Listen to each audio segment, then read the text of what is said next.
Pico Scope 7, version 7.0.116, sampling, choosing correctly. This video is sponsored by AES Wave.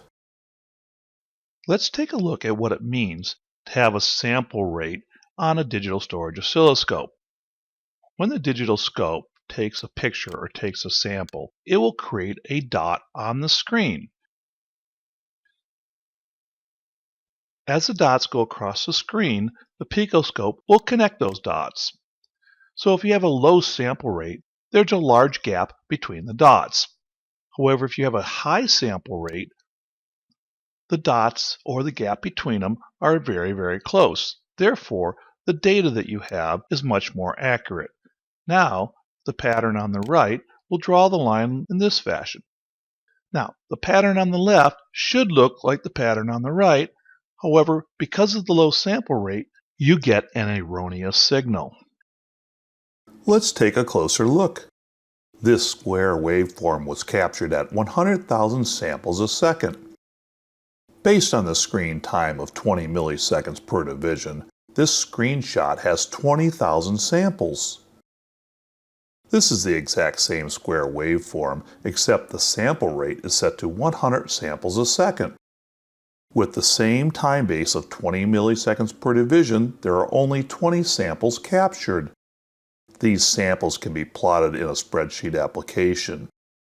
This image actually shows 24 capture points with 10,000ths of a second between each capture point or data point. Thousandths of a second is also referred to as milliseconds, abbreviated with the lowercase ms. When plotted, it looks just like the waveform that was displayed within the Pico Scope software.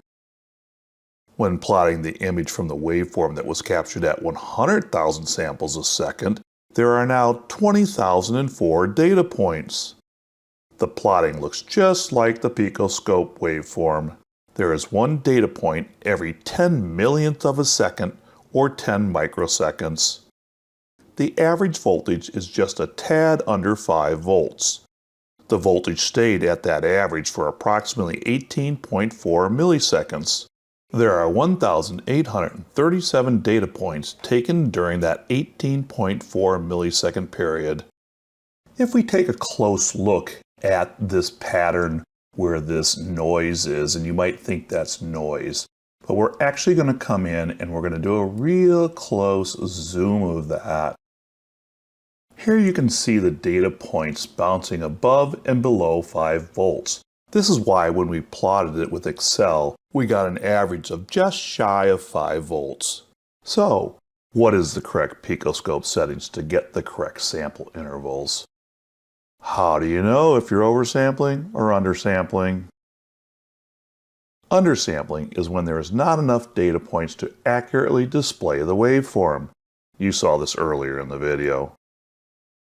Oversampling is using more data points than necessary to obtain an accurate waveform. Oversampling creates excessively large files, and it can add unwanted noise to the waveform.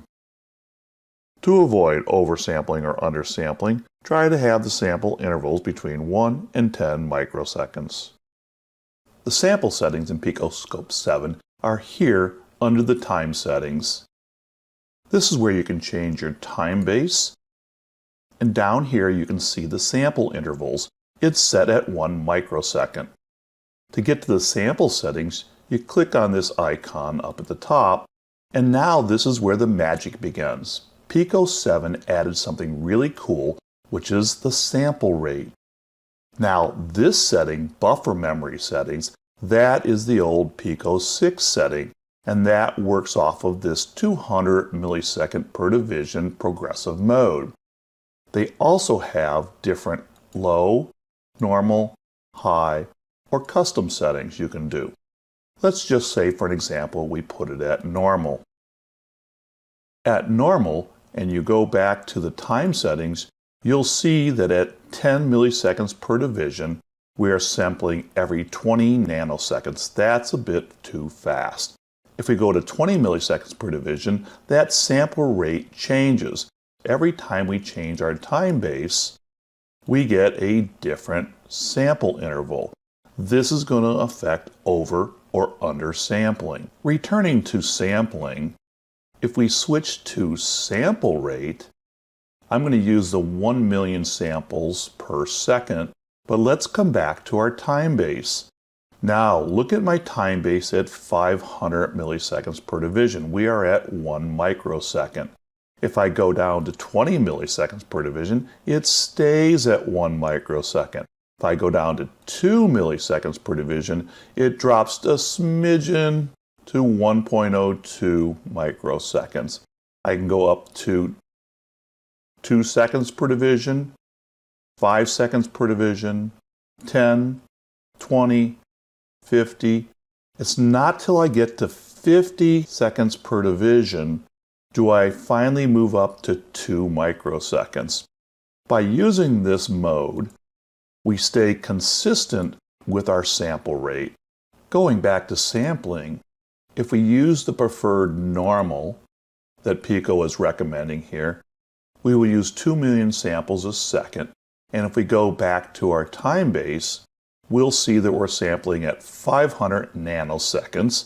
And that 500 nanoseconds will stay with us until we get up to about 20 seconds per division and down to 5 milliseconds per division.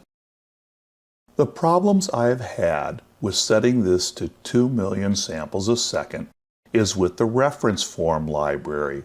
The file size just gets too large, and due to Pico's file size limitations, I'm unable to upload my file to the reference form library.